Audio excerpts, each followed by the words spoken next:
Hello all, welcome to Eesha vlogs. Kartika మాసంలో అందరూ నదీ స్నానం, సముద్ర స్నానం చేస్తాం కదా.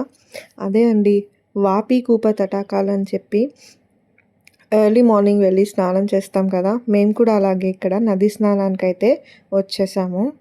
ఇక్కడ మేము నదీ స్నానం చేసేటప్పుడు ఒక చిన్న ప్రొసీజర్ అయితే ఫాలో అయ్యాము. అది మీతో షేర్ చేసుకోవాలని ఈ వీడియో అయితే చేస్తున్నాను అనమాట. మీరు కనుక మా వీడియోలు ఫస్ట్ టైం చూస్తున్నట్టయితే సబ్స్క్రైబ్ చేసుకోండి. అలాగే ఈ వీడియో మీకు నచ్చినట్టయితే ఒక లైక్తో ప్రోత్సహించండి. ఇక్కడైతే మేము ఎర్లీ మార్నింగ్ వచ్చేసాము. సూర్యోదయానికి ముందు వచ్చి సంకల్పం చెప్పుకోవాలి.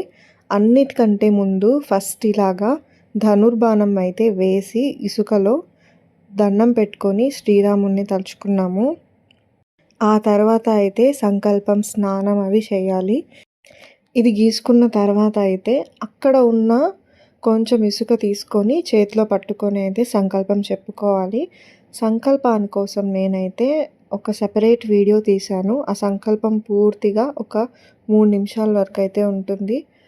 అది నీట్గా చదువుకొని ఆ తర్వాత అయితే నెక్స్ట్ స్నానానికి వెళ్ళాలన్నమాట. ఇక్కడ నేను అలానే ఇసుక చేతిలో పట్టుకొని సంకల్పాన్ని అయితే చదువుతున్నాను. సంకల్పం పూర్తిగా చదివిన తర్వాత ఇసుకని నీళ్ళల్లోకి వదిలేయాలి. వదిలేసిన తర్వాత మనం నదీ స్నానం చేసినట్టే ముక్కు చెవులు మూసుకొని వాటర్ ముక్కుల్లోకి వెళ్ళకుండా అలా 3 మునుగులు మునగాలన్నమాట. ఇక్కడ మేము అలానే మునిగి కంప్లీట్ చేసుకున్నాము. ఇంతే అండి, సింపుల్గా అయితే ఇలా మేము సముద్ర స్నానం చేసి అప్పుడే సూర్యోదయం కూడా అయింది. అక్కడే మేము సూర్యుడికి కూడా అర్ఘ్యాలు ఇవ్వాలి కాబట్టి అక్కడ వాటరే తీసుకొని అర్ఘ్యం అయితే ఇలా సమర్పించాము. 3 సార్లు దోశలతో వాటర్ తీసుకొని సూర్యుడికి అయితే వదిలాము.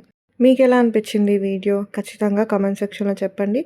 ఇంకో మంచి వీడియోతో మీ ముందుంటాను. అంతవరకు సెలవు మరి.